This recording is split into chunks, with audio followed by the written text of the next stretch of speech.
माझ्या रेसिपी व ब्लॉग्स आवडल्यास आमच्या प्रियांश प्राजू चॅनलला लाईक सबस्क्राईब करा। आज आपण करतोय मशरूम मसाला। त्याच्यासाठी आपण मशरूम चांगले साफ करून मिठाच्या पाण्यातून आपण धुवून घेतले चांगले।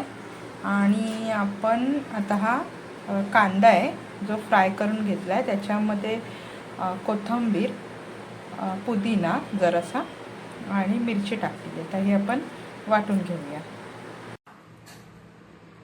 आता आपण हे मशरूम मध्ये टाकतोय मालवणी मसाला आहे, काश्मीरी मसाला आणि हे आहे हळद। आता आपण ह्याच्यात दही 150 ग्राम आणि जो आपण वाटप भाजलेलं ते ह्याच्यामध्ये टाकून मिक्स करून घेणार आहे। त्यात थोडंसं आपण मीठ टाकणार आहे।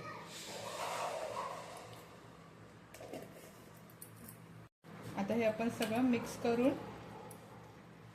5 ते 10 मिनिटं एका साईडला करून ठेवणार आहे।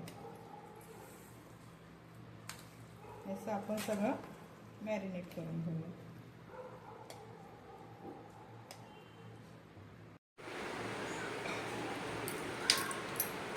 आता आपण कढईत तेल तापवून घेतले आणि त्याच्यात आपण हे खडे मसाले टाकतोय।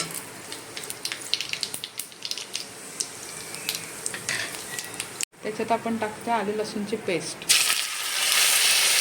आपण अजून त्याच्यात टाकूया थोडासा मालवणी मसाला। आता आपण ह्याच्यामध्ये हे मॅरिनेट करून ठेवलेलं मशरूम टाकूया। आता हे आपण चांगलं ढवळून घेऊया आणि त्याला झाकून आपण शिजवून घेऊया। आता हे 10-15 मिनिटं शिजवल्यानंतर छानपैकी त्याची ग्रेव्ही तयार झाली आहे आणि आता हे आपलं तयार आहे। अशा प्रकारे तयार आहे आपला मशरूम मसाला।